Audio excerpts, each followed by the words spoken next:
Satu orang ditetapkan sebagai tersangka dalam kasus tewasnya pelajar SMP yang meninggal dunia usai ikut latihan pencaksilat. Pelatih yang menjadi tersangka dikenakan pasal Undang-Undang Perlindungan Anak dengan ancaman hukuman paling lama 15 tahun penjara. Kasus meninggalnya REB, pelajar kelas 3 SMP warga desa Kecamatan Ngunut, Tulungagung, usai mengikuti latihan pencaksilat terus diusut polisi.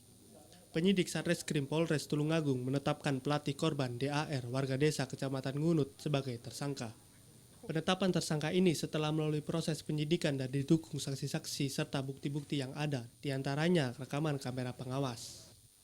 Tersangka yang kemudian merupakan pelatihnya melakukan tindakan pelatihan yang kemudian menyebabkan luka dan cedera dari korban, yang kemudian luka dan cedera itu menyebabkan korban meninggal dunia.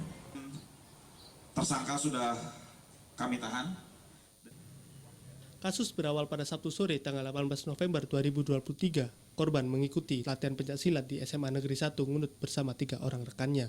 Saat latihan itulah korban ditendang oleh tersangka pada bagian dada hingga terpental jauh ke belakang. Usai latihan, korban mengeluh sakit pinggang kepada keluarganya. Selang 2 hari kemudian atau pada Selasa 21 November pagi, korban mengalami panas tinggi hingga 41 derajat Celcius. Korban kemudian dibawa ke rumah sakit, namun keesokan harinya, yakni Rabu 22 November pagi, korban mengalami kejang hingga akhirnya meninggal dunia. Berdasarkan hasil otopsi yang dilakukan di instalasi kedokteran forensik RSUD Dr. Iskak Tulungagung, diketahui jika korban mengalami pendarahan otak hingga menyebabkan korban meninggal. Latihan, setelah itu pelaku ini menendang di sekitaran dada, perut, dan kaki. Tetapi korban terpental hingga terjatuh ke belakang. Penyidik menjerat tersangka dengan pasal 76C Junto, pasal 80 Undang-Undang RI Nomor 35 Tahun 2014 tentang Perlindungan Anak, dengan ancaman hukuman pidana paling lama 15 tahun penjara. Kini tersangka ditahan di rumah tahanan Mapolres Tulungagung. Dari Tulungagung, Anang Agus Faisal, Ainus melaporkan.